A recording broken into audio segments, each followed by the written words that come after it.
Pembulian.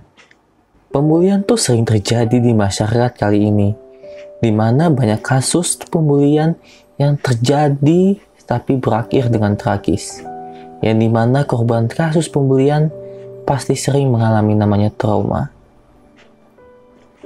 Film nuklir kali ini berkaitan dengan kasus pembulian. Penasaran? Intro dulu dong.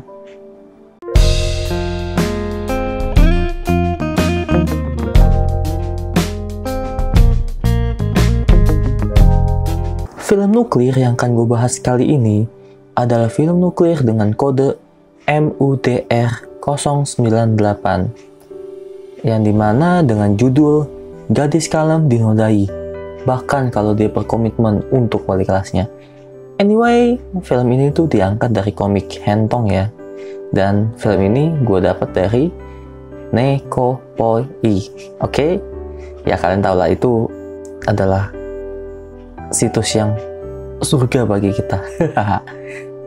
Film ini sendiri dirilis pada tanggal 13 Februari tahun 2020. Belum terlalu lama dan ya masih cukup fresh bagi kita. Dimana pemerannya adalah sang idola short hair rekan rambut pendek kebanyakan orang, yaitu adalah Fukada Amy. Nah, gua akan memberikan sedikit mengenai biodata Fukada Amy terlebih dahulu. Fukada Amy lahir di prefektur Tochigi, Jepang pada tanggal 18 Maret tahun 1998. Ya, dan sekarang dia masih cukup muda, yaitu seumur 22 tahun. So, untuk umur yang 22 tahun, menurut gua tuh bodinya masih kencang coy. Kan? Nah, itu adalah sekilas mengenai bio pemeran dari film kode nuklir MUTR 098. Lanjut ke review filmnya. Kisah dimulai dari Amy yang berperan sebagai mahasiswi yang bernama Yoshizawa Akane yang terbangun dari tidurnya di pagi hari. Dan seperti biasa, kalau orang Jepang itu nggak akan mandi saat pagi dan hanya mandi saat malam atau sebelum tidur. Kalau salah, koreksi di kolom komentar, oke? Nah, saat Akane bangun, dia langsung bergegas mengganti pakaiannya untuk ke sekolah. Dan ya, seperti biasa, dia itu mau makan dan segala macam ya kan? Tapi kali ini, saat dia sebelum ke sekolah, ibu Akane tuh nawarin Akane makanan. Tapi Akane tuh nolak ya kan, dengan alasan diet.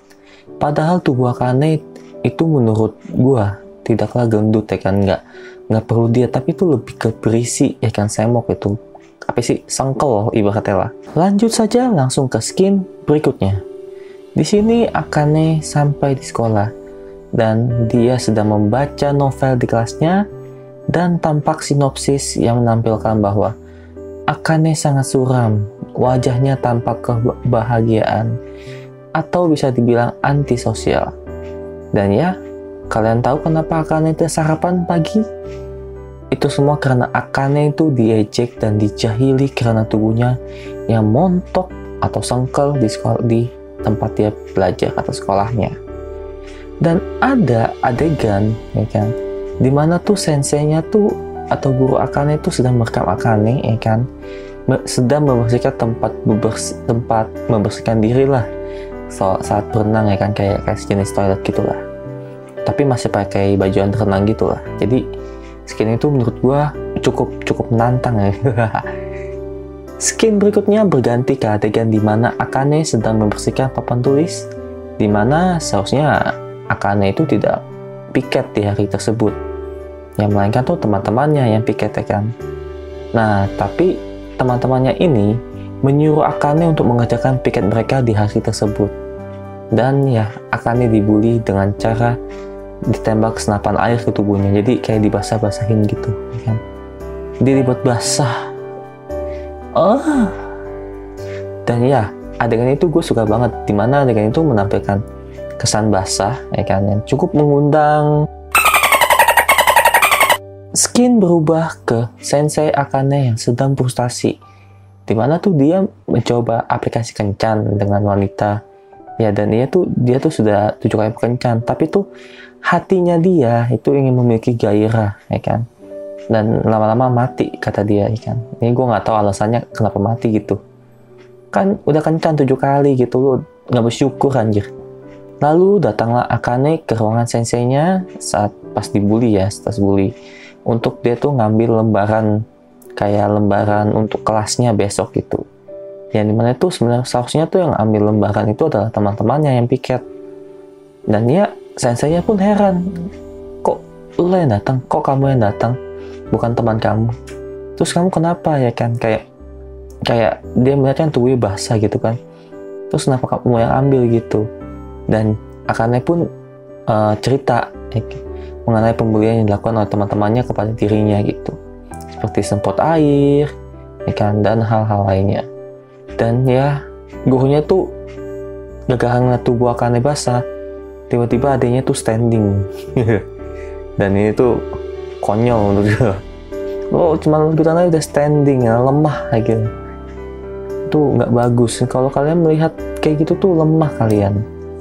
Dan saat Akane ngambil lembaran yang buat diambil kelasnya besok, senseinya tuh tiba-tiba tuh jadi kayak kehilangan sadaran juga, kan? Dan tiba-tiba tuh memeluk Akane dari belakang, terus langsung digrep. Nah, kalian tahu lah kalau bahasa grep, ya kan? Anggur, kan? Nah, hingga berakhir tuh dengan adegan menuju puncak, ya kan? Yang nah, kalian tahu lah, ceplok, telur ceplok, ya kan? Itu sampai ke adegan menuju puncak, ya kan? Nah, setelah adegan tersebut tuh senseinya tuh sudah foto Akane sebelumnya gitu. Nah, jadinya tuh kayak Akane kayaknya diancam sama senseinya atau emang Akane-nya yang ketagihan gitu. Nah, setelah adegan tersebut, senseinya sering memanggil Akane ke ruangan guru, ya kan? Di satu ruangan guru sepi atau sedikit orangnya. Dan ya, Akane tuh ada di bawah mejanya senseinya, dan dia tuh melakukan adegan bermain mic, coy. Ya kan? Bermain mic senseinya, ya kan, gitu. Nah, ya main mic lama-lama micnya lemes. Cepet nih, ini senseinya lemah gitu loh. Padahal gue belum pernah.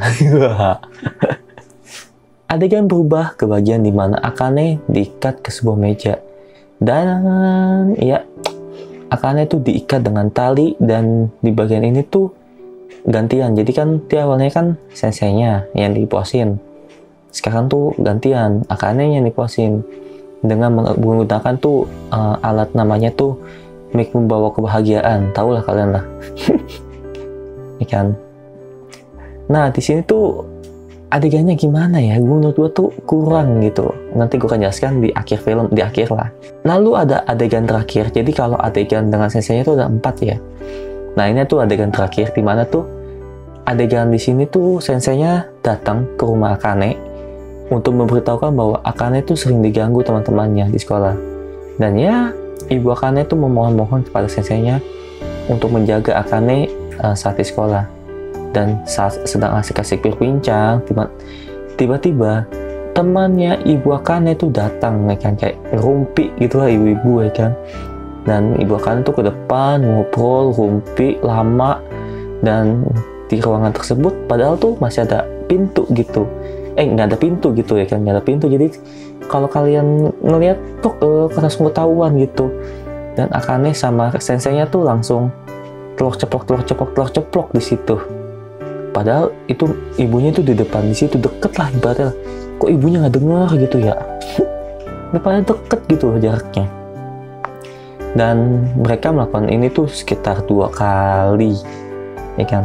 Ya, 2 kali sampai Akananya tuh ditinggalin sama senseinya, pulang gitu aja. Nah, anyway, seperti yang gue bilang, gue mendapatkan film ini tuh dari Neko Poi, kan? Dan gue berterima kasih banget sama Neko Poi karena sudah mensub film ini sehingga gue gampang untuk menjelaskannya, dan jadi alurnya tuh enak gitu, di bawah tuh enak, ya kan? Jadi gue nggak usah mentranslate yang kata-katanya salah gitu. Dan seperti biasa, kalau kalian sudah mengikuti Neko Poi sejak lama, pasti di akhir film rata-rata ya, itu pasti ada kata-kata bijak dan mutiara dari Neko Poi. Di sini kata-kata mutiaranya atau kata-kata bijaknya adalah, ya di akhir film tuh kata-kata yang bijaknya itu adalah, didiklah anakmu dengan baik dan selalu kontrol dan tanyakan kegiatan dan apa yang terjadi selama di sekolah. Jangan sampai biarkan anakmu diganggu atau dilecehkan. Anjay. So, ini untuk orang tua tuh, kalian tuh harus nanyain anaknya gimana di sekolah, jangan sampai dibully segala macem. Ini kata-kata yang bijak dan mantap deh kan. Dan ya, seperti film-film sebelumnya, di film ini gue akan memberikan kelebihan dan kekurangannya. Kelebihannya, ya kan, kelebihan dari film ini menurut gue adalah story yang cukup menarik, dimana story yang dibawakan tuh menceritakan mengenai kehidupan nyata, ya kan, dari sosial masyarakat di sekarang nih. Lalu yang gue paling suka lagi adalah eksplorasi yang cukup bagus dan baik. Ini menurut gue, oke. Kalau menurut kalian beda ya silahkan. Tapi yang gue gak suka ya nanti ada lagi lah. Lalu pemain yang menjiwai dan cantik tentunya ya. Fujima Amy itu emang gak diragukan, untuk style film itu emang bikin mata seger gitu. Lalu ya seperti biasa, angle kamera, lighting tuh bagus ya kan, bagus aja, nggak cukup bagus banget lah ya kan, jadi soft gitu lah ya, kayak misalkan kalau di ruangan ya lampunya sih ya seadanya kayak gitu aja, nggak yang dibikin sampai highlight apa segala macam, nggak. Lanjut ke bagian kekurangannya. Nah di sini tuh bagian kekurangannya menurut gua di sini kekurangannya tuh saat ada di adegan mic dan saat Akane itu digetarin, dimana itu adegan di sini ya hanya stop di situ aja gitu, nggak adegan telur ceplok gitu. Ya menurut gue sih ini kayak side sampingan gitulah, ya kan. Dan ya terkesan standar bagi gue. Dan ya di sini tuh masih disensor, ya kan. Jadi kalian yang ingin melihat nggak disensor, tulis di kolom komentar kode berapa yang harus gue cari, oke? Kalau bisa yang ada sub Indonya. Untuk skor kali ini gue akan memberikan nilai 7,8 dari 10. Dan ya, film ini tuh cukup baik menceritakan mengenai sosial yang ada di masyarakat kali ini, mengenai pembulian. So, kalau kalian ingin linknya, ya kan, linknya ada di sini. Nah, kalian bisa post dulu ya kan, biar kalian kelihatan gitu. Nih sengaja gue cepetin biar kalian tuh nanti nontonnya bukan ulang-ulang, jadi naikin watch time gue. Gila amat, ini jahat amat gue. So itu aja review nuklir kali ini yang bisa gue sajikan. Saran gue, jangan pernah membuli seseorang. Bisa aja ya, orang yang kalian bully itu tuh yang mengundang kalian, ya kan, yang membuat kalian tuh standing terus gitu ya, kalian nggak akan tahu gitu. So, itu aja yang bisa gue berikan. Jangan lupa untuk di like, komen, subscribe, dan share ke sosmed kalian. Dan gue mohon banget untuk apabila kalian benar-benar suka sama review kode nuklir gue mohon banget untuk dibantu di subscribe. Ya, karena gue dikasih linknya, lu masa nggak subscribe sih coy, pelit amat lu. Maunya enaknya doang anjir. Oke, seperti yang gue bilang, jangan lupa di subscribe. Bye-bye.